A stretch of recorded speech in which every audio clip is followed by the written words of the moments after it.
Forbes Books presents The Great Digital Transformation with Gerard Zatvani, highlighting the pioneers that reimagined possibilities and reimagined businesses. Hola, it's Joe Partavilla. This week, Gerry and I welcome a visionary leader, a best-selling author, and a global expert on customer experience and digital transformation. Joe Wheeler is the CEO of CX Digital, a consulting firm that helps organizations create value by designing and delivering exceptional customer experiences. He's also the co-author of 3 influential books, including his latest, The Digital First Customer Experience, which reveals the secrets of how leading brands are leveraging digital technologies to innovate and differentiate themselves in the market. Joe, welcome to the podcast. Great, Joe. Great to be here. Since Gerry and I have started this journey talking about digital transformation, the whole AI revolution took place in the middle of us doing this podcast. And that's pretty much sort of your bag. And one of the reasons we want to get you, we want to get you in this conversation. And I know a big thing that you talk about in your book and in your work is about rituals. So let's talk about some examples of rituals that businesses have created or facilitated using AI to connect their customers and foster a sense of belonging. Yeah, it's helpful to distinguish, Joe, between kind of a habit and a ritual, right? Because we're familiar with habits. It tends to be something that's pretty automatic. We all have good and bad habits. They tend to be unconscious, right? And they're usually triggered by something, and then it's followed by a behavior and then a specific action. And Charles Duhigg wrote a great book called The Power of Habits. And marketers love that idea. Marketers love the idea of forming habits because it's like, apply, rinse, and repeat. It doesn't get better than that from a retention standpoint, but rituals are different. Rituals, the way researchers think about rituals is there's sort of 3 regulatory processes. One is about emotions and how we actually use this notion of a rigid physical set of steps to moderate them. And then the second is it typically is goal related, and then there's a social aspect to it. So companies that really understand how to build rituals, one that I featured in this chapter, Joe, is about Starbucks. I mean, Starbucks really celebrates coffee as a ritual. And when you and I and Gerry sit in the Starbucks, you see lots of people kind of going through their Starbucks kind of coffee ritual. That's pretty much what that third place was all about. So figuring out how you can shape a ritual, especially ones that connect frontline employees with customers, is sort of the holy grail of customer experience in some ways. Gerry, and we've never really used that term ritual. What's your take on what Joe's talking about here? Well, yes, I totally can relate to what Joe is saying about rituals. Definitely, it's a very powerful experience if you can get to it. And if you can connect kind of the emotion to the entire process. It's not just the process of making a coffee, but you need to go there, buy your coffee. It's like I have my own Starbucks ritual. I need to start my day with a latte. So definitely I can personally relate to what that ritual is. I think that the tricky part of designing this is how do you do rituals at scale? How do you codify it? How do you make sure that your employees actually follow the steps and they are consistent? Like it's one thing about that is really good about Starbucks is that you kind of get the same latte pretty much everywhere you are, and the customer experience is kind of the same. They all mess up your name more or less in the same way. It needs to be consistent, and they design the process in order to be consistent so that you can go and perform your ritual regardless of where in the world you are at Starbucks. And I think that's really the tricky part in building these rituals, especially when you scale an enterprise.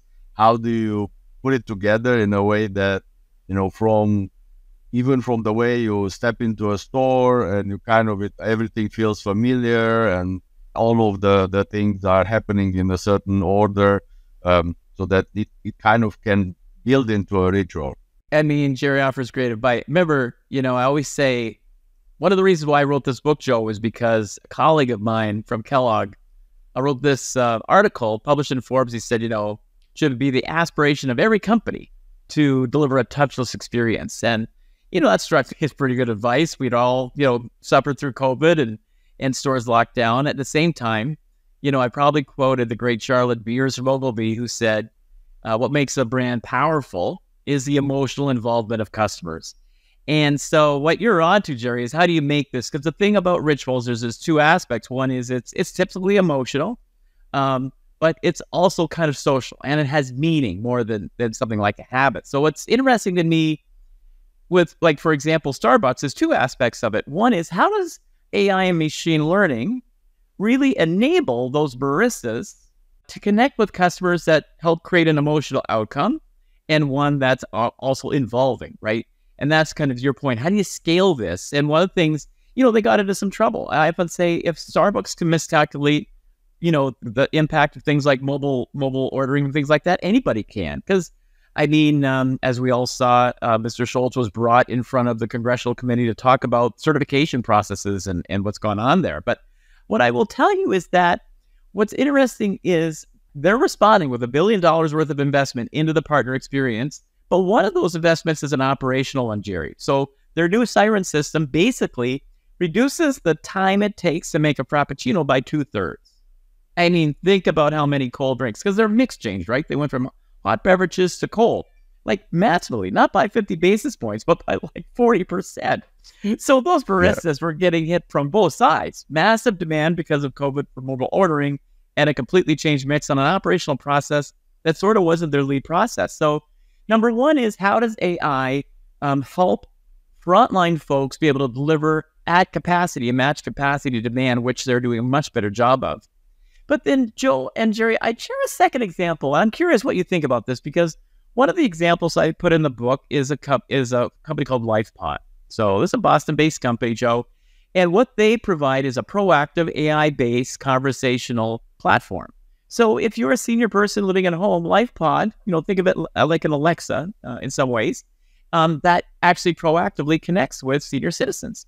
And what's powerful about that from a ritual standpoint is it connects those three things, emotions.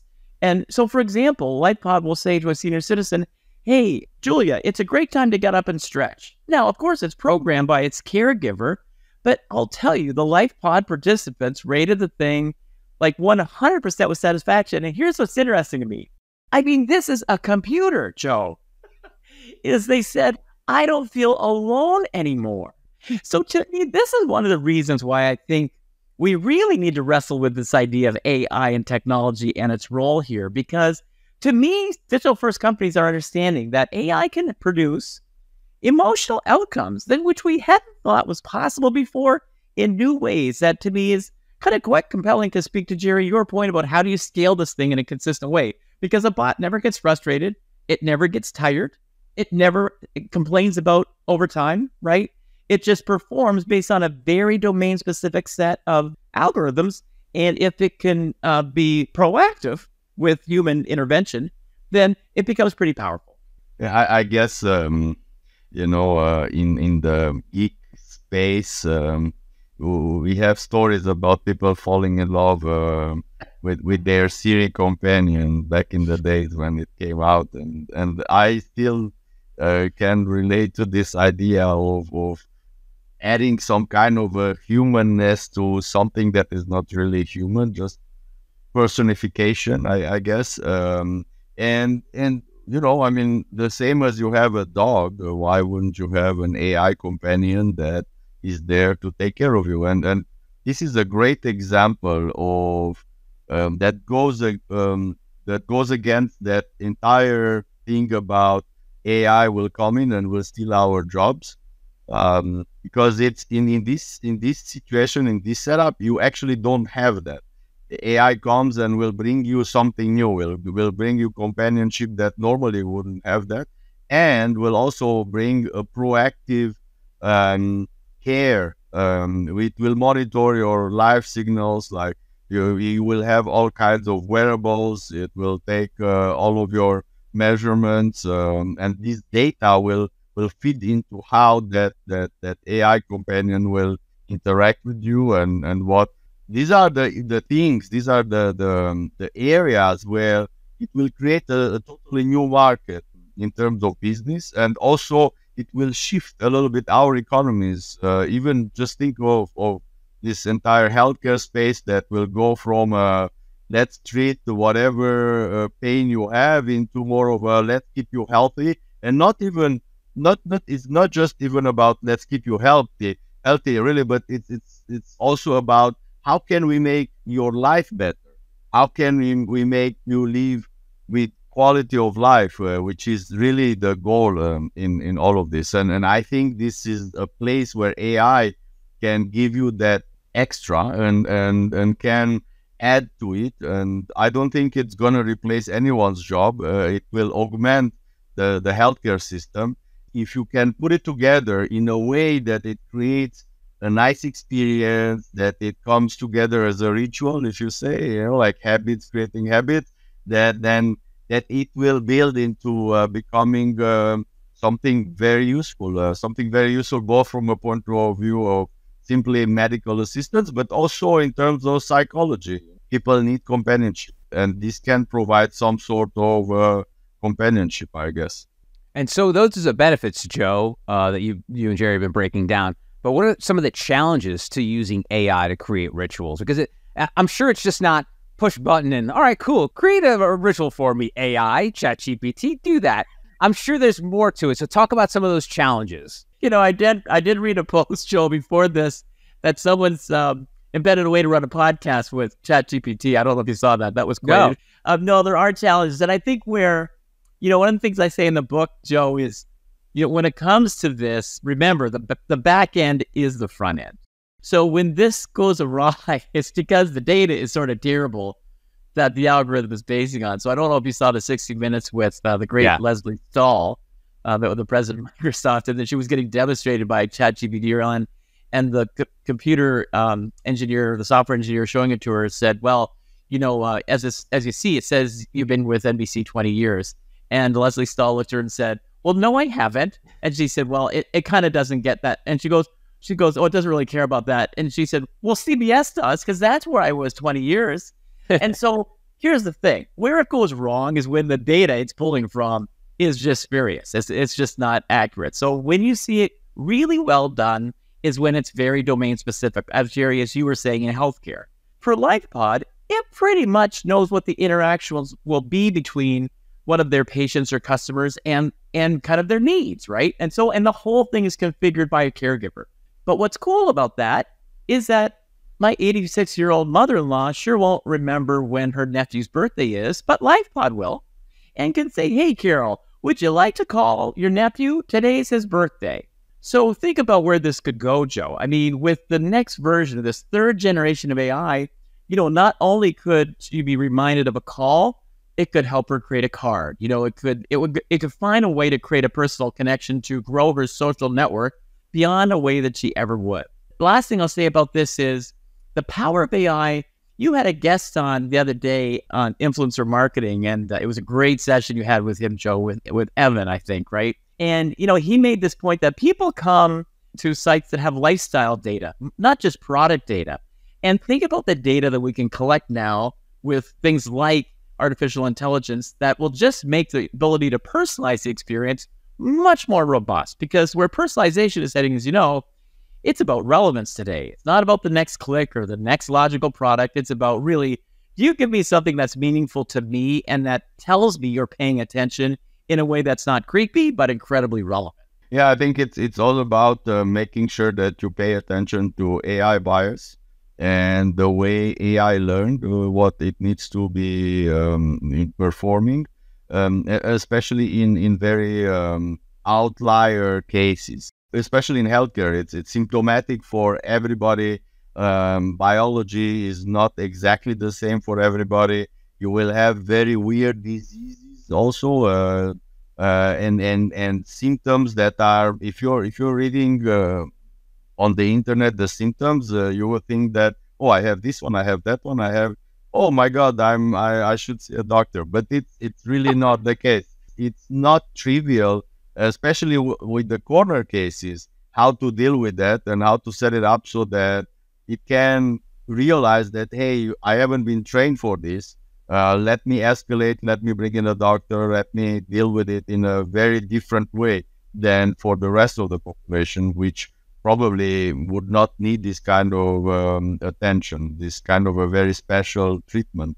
But it's really paying attention to this, and it has to be supervised. It has to be supervised and monitored. There have to be controls in place on everything that is being performed by AI. It cannot be just willy-nilly released into the wild and then let's hope things will go fine. Well, let's talk about the data piece, Joe, that you mentioned. And you talk about the piece of 60 Minutes with Leslie Stahl and the AI incorrectly identifying where she worked. I wonder if, and I'd love to get your take on this, is because of the fact that now that more and more content is AI generated and it's incorrect, will the AI content being produced 5 years from now go and use the incorrect data that was processed by AI 5 years earlier? Like, is there some sort of vicious cycle here where it's just keeps feeding itself wrong information and there's no one there to stop it? I wish I had the answer to that one, Joe. That's a crystal ball question. But but you're making a point that I think is really relevant for your listeners. And that is this. Don't confuse what you see in the general, like AI pulling from data in the general internet, universe of the internet, Reddit and things like that, with the power of enterprise-grade machine learning that is kind of taking whole points of operating margin out of the expense line for big companies. Like, for example, at Lemonade, their machine learning platforms run all the DevOps processes. It pushes 18 to 20 new releases every day without human intervention. I mean, that's in a big software enterprise, that's a lot of people doing it. They run that automatically. When their chatbot, they call her AI Maya, when she onboards a new customer to sell them an insurance policy, she asks them 14 questions, okay?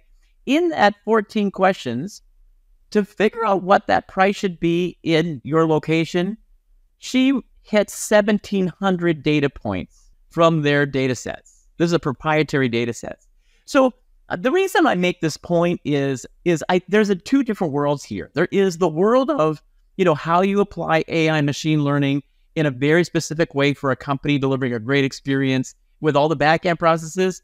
And then there's kind of what you see in the open internet. Now, the answer to your question is, I think I read yesterday, Gerry, you may have read it too, that 5 large or 9 large AI companies have come together to start to put together a set of standards and things that they're going to do. So, Joe, I suspect we'll see other processes that will validate, kind of create and make data that's much more verified before it produces the outcome. But listen, you do have to be careful. I mean, I would not submit a college entrance exam based on something I pulled from ChatGPT. I just wouldn't. Yeah, definitely. If you put it together for the college entrance exam, you need to read it and you need to make sure that you agree with what ChatGPT wrote. And I think the amazing thing is how many times it gets it right. I mean, you are practically boiling down the entire internet. You are putting together the data of the entire history of human knowledge that is available on the internet, and you make it relevant, in a second or two. Like, yeah, sometimes it gets it wrong, but it's amazing how many times it gets it right. And to your point, Joe, this is, it's kind of a gimmick. It's, let me ask you something and you're going to give me an answer and whatever. But the real application are on these use cases that are very specialized, that are, you have a very dedicated database of curated knowledge, of best practices, of areas that really make sense and are supervised and are really cared for. When the AI learns from those things, it can be very powerful and very specific, very niche. And I think those are the areas that going to be transformed, and it's going to transform the way we work. I mean, our area, we work a lot on software and integration. It's amazing how useful it can be. If you use it properly, it can really enable you to be 50% more productive, which is not trivial. We are not talking about a 1 or 2 point productivity improvement. We are talking about 15, 20, 30% in terms of productivity improvement. And if you're not using it, you're gonna just be left behind. It's the same as you would not use a car without a steering wheel assist or a brake assist or any kind of the gadgets that you currently have today.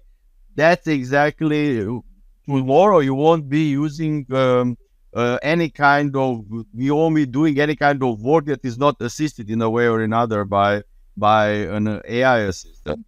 This brings up one thing that is not part of the AI conversation, and that's we are all seeing it from the media point of view of ChatGPT, Claude, a Bard. We're seeing all like the use cases of the everyday person, but we don't talk about the specificity of AI and how it helps individual businesses with that individual data points that they're applying.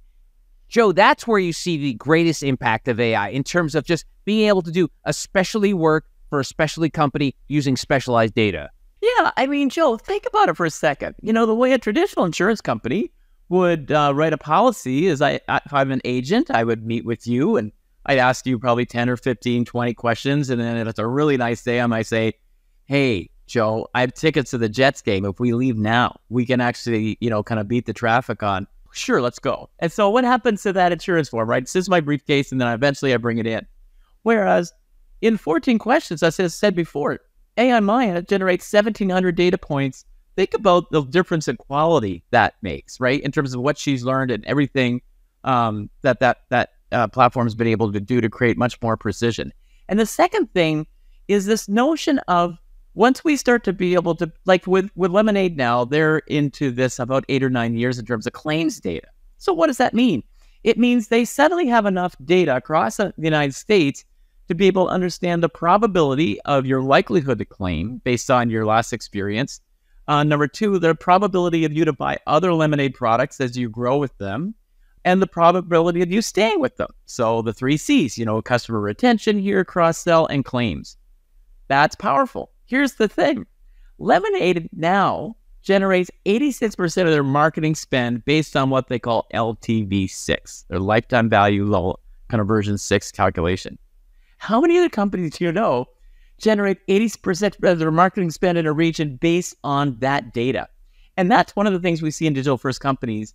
They're looking at things like lifetime value much more as a predictive measure, something that's dynamic versus how we've looked at it for many years, which is kind of backward-looking and built based on just rule of thumb and averages. So to me, this is a pretty powerful insight. All right, so the conversation of bias came up earlier.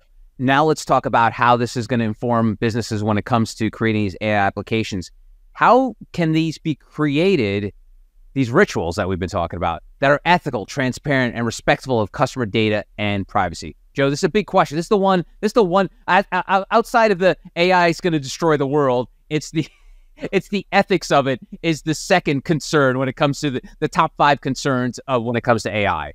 So, humans tend to speak out of both sides of our mouth around privacy, right? So there's a study that was well acknowledged called in the UK, and they discovered this thing called the acceptability gap. And generally speaking, what it meant was you and I care about data privacy, but we sure like the value we get from personalization from it. Like, it's always like, I kind of don't want to share my data, but I sure would love to get the results of it if I had shared my data.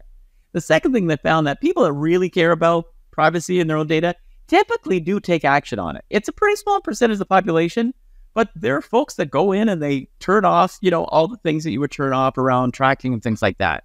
So from an ethical standpoint, where the future is going when you think of products or platforms like Web3, which is this semantic version of the internet, which is really decentralizing data and what they call trustless networks, there's a path that this could head where you will own your data. You could be a broker for what your data is and decide what you want to be able to sell that for. And we're coming into a cookieless world, right?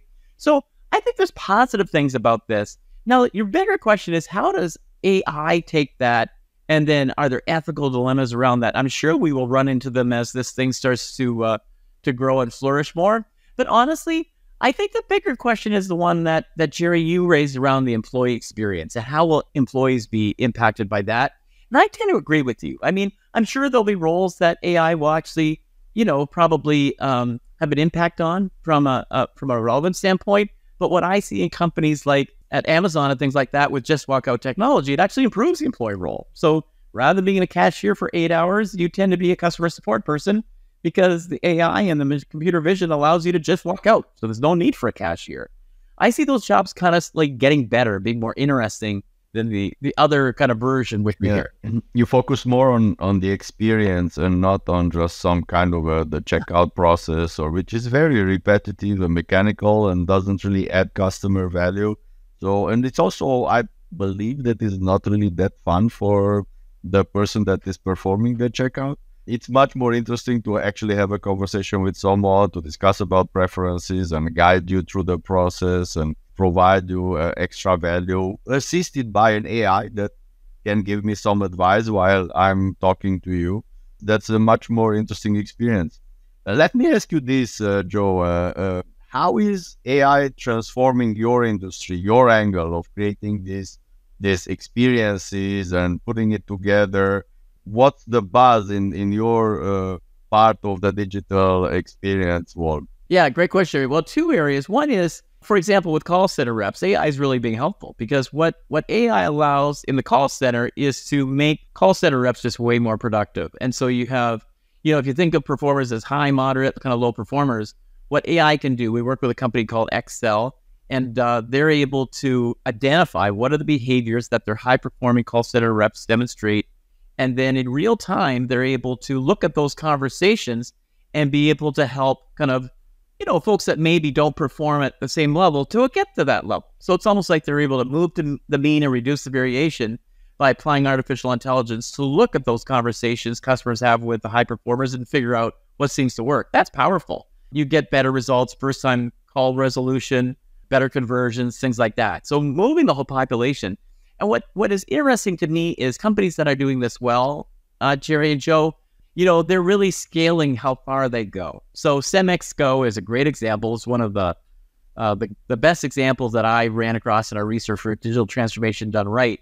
And one of the things they made very clear was as they applied artificial intelligence and digital channels to different steps in the customer journey, first, they really tested and learned to make sure it worked. And then, they just watched adoption. They didn't actually just pull the trigger. They saw how people were adopting into digital channels, and then they would back off on the manual. But when they saw it was challenging, they made sure they didn't leave the customer in the lurch, trying to figure this thing out. So there's lessons to be learned about that. Last thing I'll say about this too is for companies that really want to understand how artificial intelligence will work in their business, it's helpful to actually hire people with machine learning backgrounds. These are no longer people in that back room that no one really knows what the heck they're doing, right? It's like, take a look at your employee roles. Are you bringing people on board with a data science background? Bringing them into the organization in a way that they understand the business versus just IT, if that makes sense. It's like social media all over again, Joe. You remember back when Facebook and Twitter popped? They just looked to who's the kid in the office who had a Facebook account. Okay, you're a director of social media. It's deja vu all over again, right, Joe? It's true. It's very true. And I want to wrap this up by talking about your book, and a big part of it is talking about design strategies. And I just read this old quote from Seth Godin, and I'm not sure if you guys read it, but he basically said, if Nike and decided to start a hotel, you would know what the hotel is about. But if Hyatt wanted to design a shoe, you'd be like, what because we don't know anything about Hyatt besides their hotels. But talk to me about the impact of building that brand that no matter how large it is, your brain sort of just populates, okay, this is what this means. How does a company using technology, using AI, able to develop a brand that's so strong, and obviously won't be as strong as Nike, but once you see like, okay, I know what they do. Yeah, well, Nike is my example for designing immersive experiences, as you know, Joe. And it's because, I just sent a note to one of their executives about this, because it's very hard to find a better example of a company whose mission translate into the experiences they deliver both employees and customers. I mean, it just is like such a precise conversion from what they stand for as a company to what they deliver in terms of the experience. Especially kind of what they've committed to in terms of their net zero commitments. All the companies in my research, Joe, honestly, exceed their ESG targets for 2023. This is Nike's 50-year anniversary as a company, as you know, and their sustainability report, I think, is essential reading for anyone in business today in terms of, how they've kind of, everything from how they reuse materials into new shoe products and things like that, how they build their house of innovation out of recycled building materials, but mostly how they celebrate the athlete. You know, they're there to serve the athlete, and they define an athlete, Joe, as someone who has a body. Okay, so that's a pretty big market segment if you think about it. But yeah, I mean, the thing that's powerful about it is everything about the experience that they design with this, Nike app. You could use their app and look at your feet and get a perfect fit for your foot. That's better than the old fashioned you would get in a shoe store. And then everything you see in the store is kind of filtered by your shoe size. You can walk up to a mannequin, the House of Innovation in New York, and with a code, scan the QR code, and you can pick the products off that mannequin that you want to see sent to the waiting room and being queued and alerted when the changing room is ready for you. And then, by the way, when you're in the changing room, you can change the mood from a yoga studio to because they found that people like to take selfies of themselves trying on Nike clothes. They're paying attention to the customer. So what are they doing? They're doing more than selling you products. Like, they're bringing you into an experience that's wildly immersive that just speaks to celebrating you as the athlete that you are. To me, that's remarkable. I mean, to your point, if they built a hotel, you would know it, even if you didn't see the swoosh on the outside. Yeah. And Gerry, this is your sort of like the blood running through your veins, this sort of customer experience, Gerry. So weigh in on that.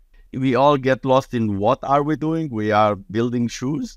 And I think it's much more important also how are we doing it, and how do we wrap this entire experience, put it together, wrap it up, how do we interact with our customers, and how do we create that emotional experience with them, and customers, especially the ones that are really an ambassador to your brand, they will tell you how they interact with your brand. They will tell you what is important. They will tell you what they like, what they don't like. And if you're paying attention, one step at a time, you're building this emotional wrapper of the brand, and you can associate with okay, that swoosh is that, and then it automatically creates in your head that kind of a mind map of what that is.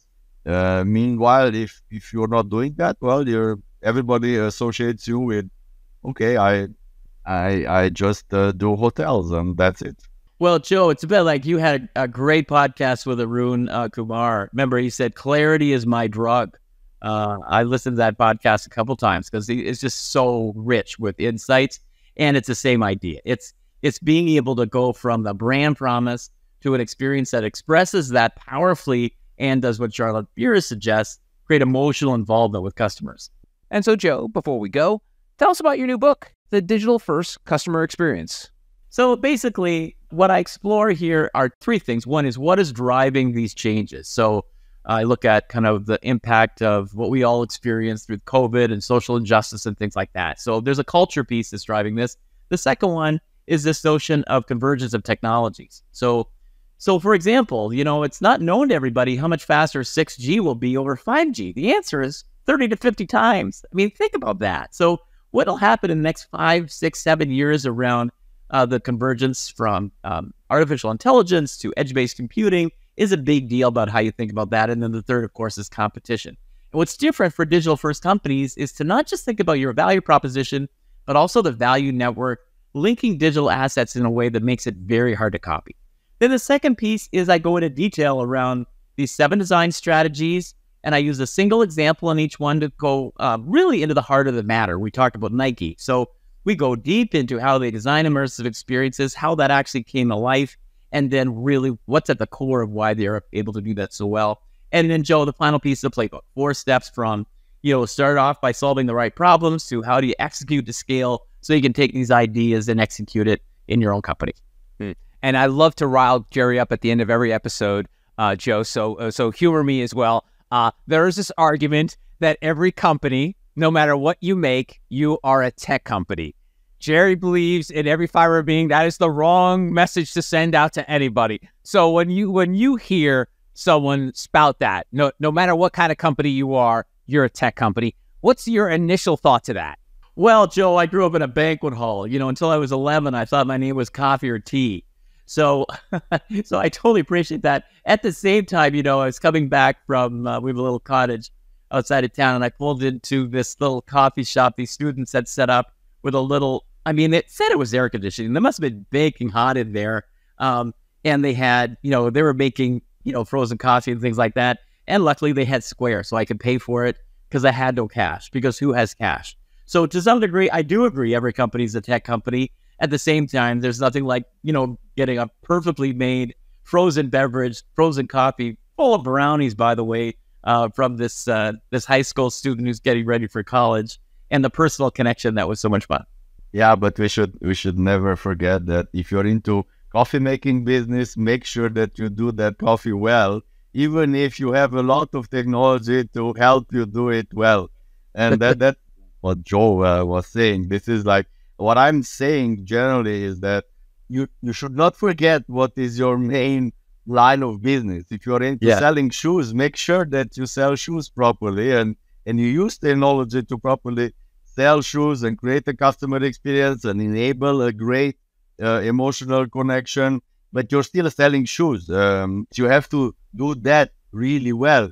And you can be a tech-enabled shoe seller or a tech-enabled coffee-making chain, but you're not really a tech company. You're not building the technology that enables that thing to happen. You're not building the AI, but you can use the AI in a really smart way to empower that experience and augment that experience. But Gerry, and I'm thinking you'd agree with this, what we have borrowed from software, I sold a software business a couple of years ago. What software has brought to the business world is agile thinking and rapid experimentation. That agile methodology, which really came out of the software development industry, has really gone past it in terms of how we think about product development, things like that. And to that extent, that's been incredibly powerful in terms of making coffee products and shoe products that meet expectations every time. Awesome. His name is Joe Wheeler. He's the author of The Digital First Customer Experience. Joe, it's been a great chat. Thank you for humoring me. I like to rile Gerry up at the end there, so thanks, sir, for piping in there. Really appreciate the time, Joe. Thanks, Joe. Pleasure to be here, Gerry. Nice to spend time with both of you. Thank you. This has been The Great Digital Transformation with Gerard Zatvani. To participate in the conversation, go to gerardzatvani.com. The Great Digital Transformation is a production of Forbes Books.